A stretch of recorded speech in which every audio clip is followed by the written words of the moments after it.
There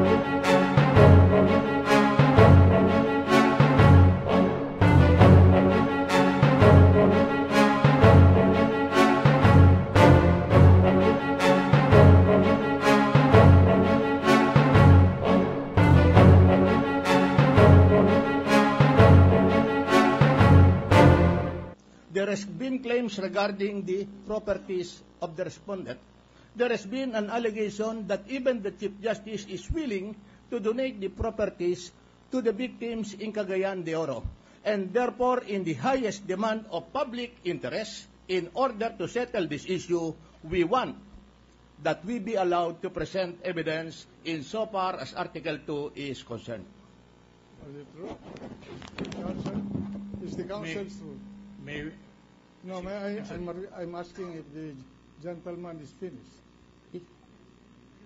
Yes, Your Honor.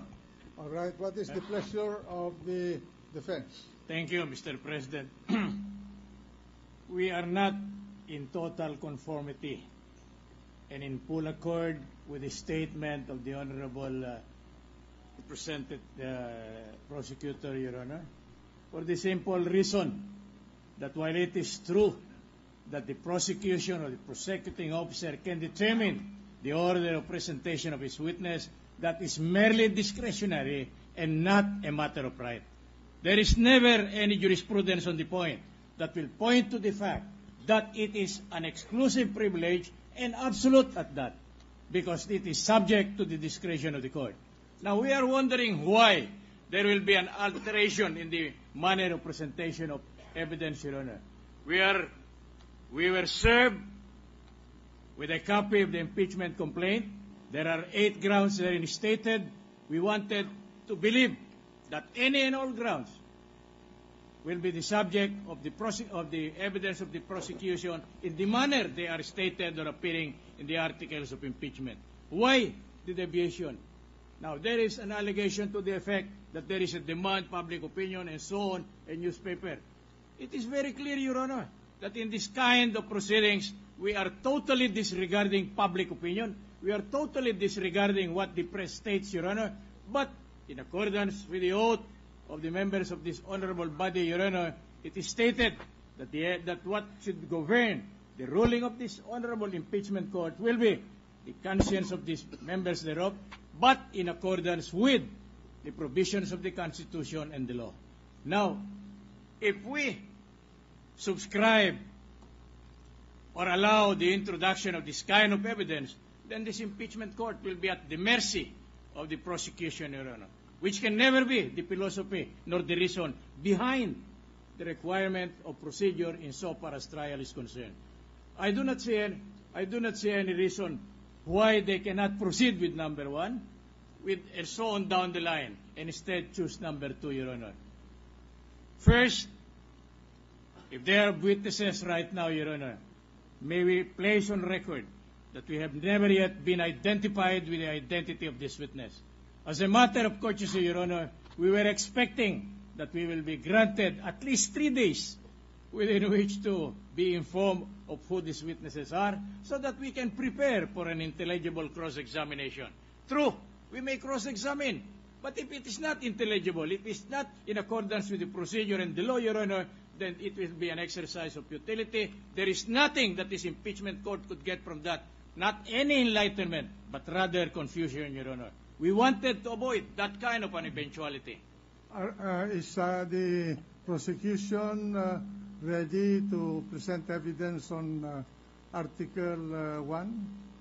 Well, we are not ready, Your Honor. But may I just make a rejoin there, Your Honor? We are ready for Article 2.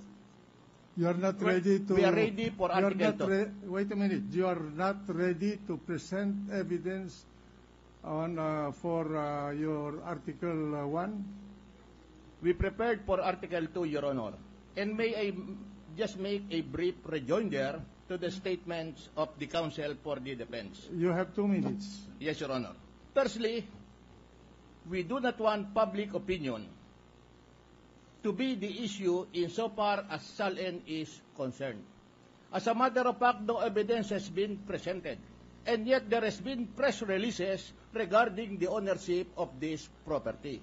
It is for the best interest of the parties, especially the impeachment court, if we settle the issue pertaining to the evidence regarding the SALN and ill-gotten wealth. Counsel for the defense also stated that we did not give them the opportunity to identify our witnesses. We have to state, Your Honor, that there has been no pre-trial insofar as this case is concerned.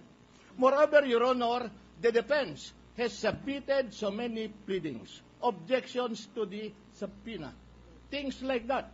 If they really want that they should be notified or be informed of the witnesses, they could have filed the appropriate motion insofar as this request is concerned. Is the gentleman true? Yes, Your Honor.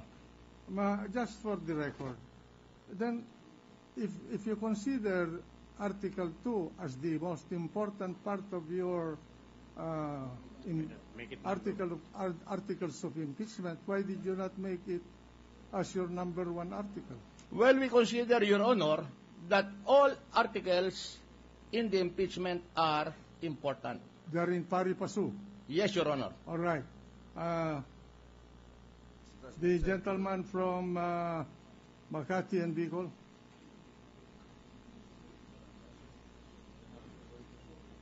Thank you, Mr. President.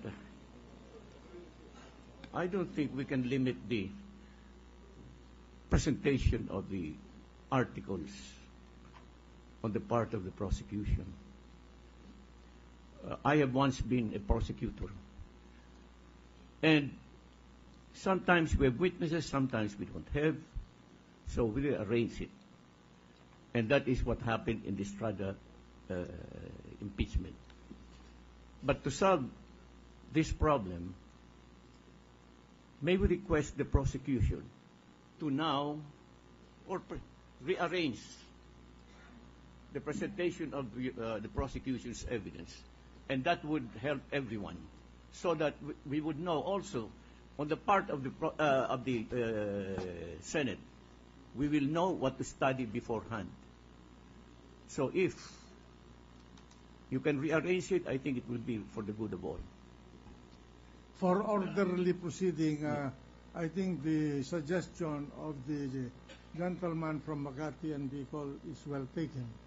And if I may request the prosecution to rearrange the order of your articles of impeachment in such a manner that the defense is forewarned, so that we can also help the staff of the impeachment court to prepare for the succeeding hearings. Besides, Your Honor, may we be allowed to make a short manifestation, Your Honor? Proceed.